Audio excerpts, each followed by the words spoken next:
बातें कर रहे हैं उन्हें ये बात समझना होगा कि जिस चीज़ों को जो अपने बेटरमेंट के लिए अगर कोई जाता है कभी भी तो उसको पलायन उनके शासनकाल में हुआ करता है। एनडीए के शासनकाल में अगर पलायन कहते हैं ना, तो केरल के इंजीनियर आकर के बिहार में मेट्रो का निर्माण कर रहे हैं। पलायन अगर देखना है उनको तो ठीक उसको रिवर्स करना होगा। फिर इतना बढ़िया यहाँ गुप्त शासन है माननीय मुख्यमंत्री नीतीश कुमार जी के नेतृत्व में कि बाहर की प्रतिभा बिहार के डेवलपमेंट में अब अपना रोल अदा कर रही है।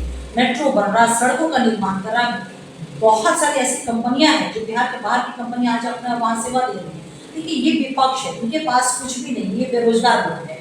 तो बिहार में जो काम हो रहे हैं, बिहार नीतीश कुमार जी के नेतृत्व में विकसित और समृद्ध बिहार केंद्र की मदद से जो तेजी से बन रहा है। अभी इस चीज को पत्रकार महोदय देख रहे हैं कि आधारभूत संरचना की दिशा में किस तरह से बिहार में काम हो रहे हैं। पुल पुलियों का निर्माण हुआ, सड़कों की जाल बिछे हुए हैं। हम लोग स्वयं पटना में रहे हैं लेकिन पटना को भूल जाते हैं, हम समझ नहीं आते ये सड़क कहाँ से कहाँ चली गई। ये सारी चीजें हो रही है। तो है क्या ना कि विपक्ष में है, इन सब अपेक्षा हम क्या करते हैं, ये अच्छा बोल रहे हैं।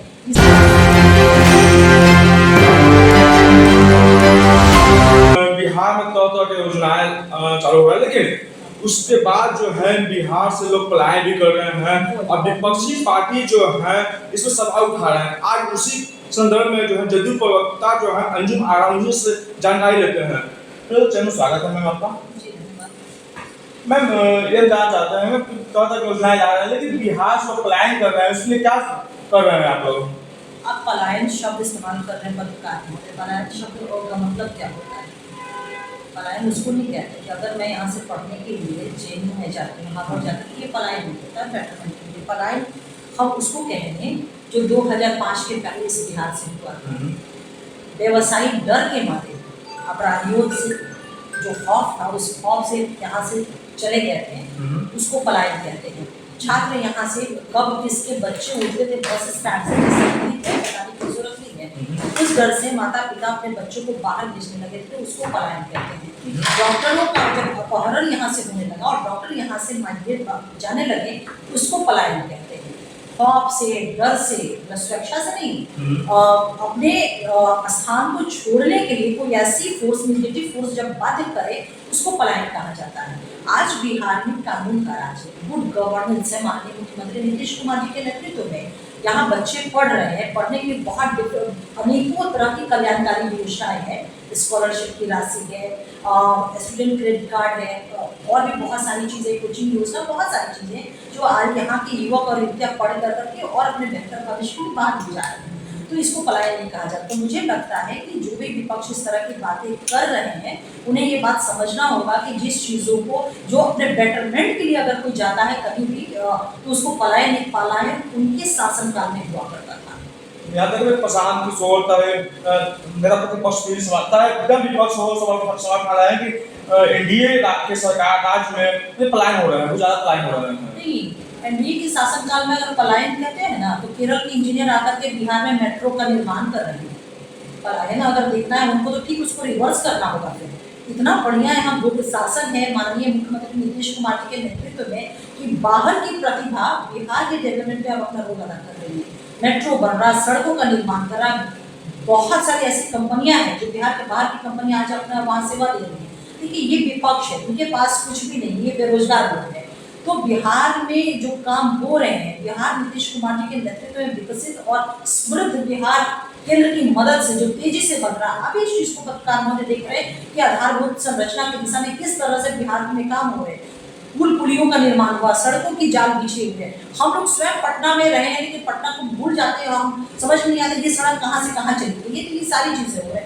तो है क्या ना कि विपक्ष में है, इन सब अपेक्षा हम क्या करते हैं, ये अच्छा बोल रहे हैं। इस तरह की बातें बोल रहे हैं, लेकिन बिहार की आवाम जानती है कि जिस बिहार को इन लोगों ने बदहाल बिहार बनाया था, जिस बिहार को इन लोगों ने देश के ऊपर बोझ बना दिया था, जिस बिहार की पहचान राष्ट्रीय पटल पे अपराध और अपराधियों और अपहरण के उद्योग के रूप में जाना जाता था, आज वो बिहार विकासशील बिहार से माननीय मुख्यमंत्री नीतीश कुमार जी के नेतृत्व में विकसित बिहार बनने की दिशा में जा रहा है। चाहे वो मानव विकास हो या आधारभूत संरचना की दिशा में।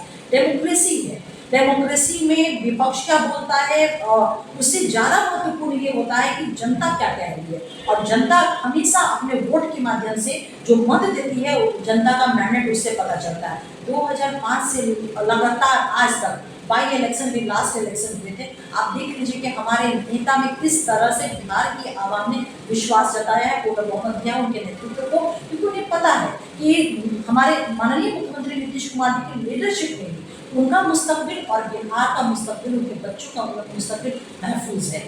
अच्छा, आरजेडी के तरफ से बैनर लगाया जाता है कि एनडीए फुल फॉर्म बताया गया कि नेशनल दमाद आयोग। तो आरजेडी का भी जो है ना फुल फॉर्म करते रही लोग, तो आरजेडी का भी मतलब जो होता है ना लालू राबड़ी डायनेस्ट होता है और कुछ भी नहीं।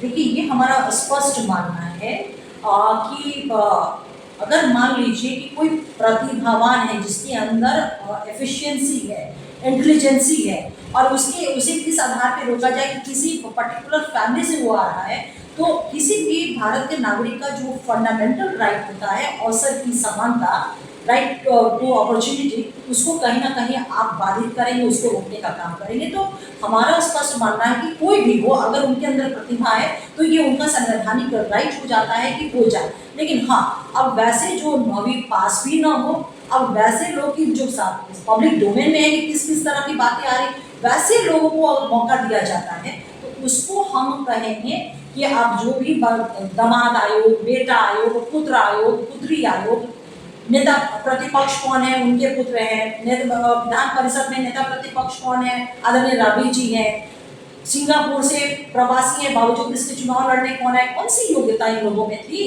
सिर्फ यही ना कि किसी व्यक्ति विशेष के पुत्र और पुत्री लोग हैं, तो उसे हम कहेंगे तो अपनी चीजों को, जो उनका अपना राजनीतिक आचरण है, वो हम लोगों से कंपेयर नहीं करें। हमारे माननीय मुख्यमंत्री नीतीश कुमार जी और हमारी पार्टी की सुचिता, राजनीतिक पारदर्शिता को कोई चुनौती तो दूर की बातें कुछ है कर रहे हैं कि इस सरकार में जो है जंगलराज नहीं बल्कि महाजंगलराज हो गया है।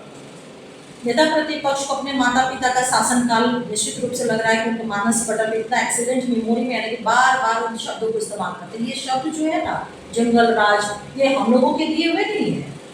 ऑनरेबल हाई कोर्ट ने उनके माता पिता के शासनकाल को जंगल राज कहा था, और आज बिहार में सुशासन है, कानून का राज है, बेटियां पढ़ रही हैं, साइकिल पे चढ़ करके स्कूल जा रही हैं, गाड़ी से स्कूल जा रही हैं, लॉ एंड ऑर्डर मेंटेन है, सारे के सारे लोग जो 35% का रिजर्वेशन है, पंचायती व्यवस्था में आरक्षण है, महिलाएं मुखिया बनी हुई हैं, सरपंच बनी हुई है, मेयर बनकर के संवैधानिक पदों पे वो कार्यरत रहे।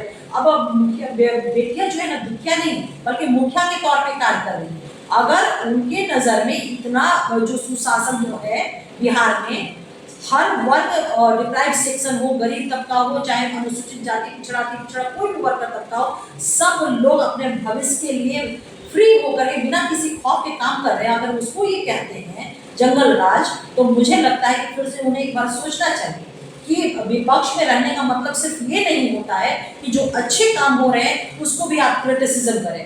विपक्ष का संवैधानिक कर्तव्य ये भी होता है कि जो अच्छे काम हो रहे हैं उसे अप्रिशिएट करें, और उसमें आपके अगर कोई सुझाव है तो उसको सुझाव दें। तो आप सुन रहे थे जदयू प्रवक्ता अर्जुन आरा, ये सारे प्रश्न जवाब दिया। मान को देखने के लिए एक न्यूज़ 24 बना है। धन्यवाद।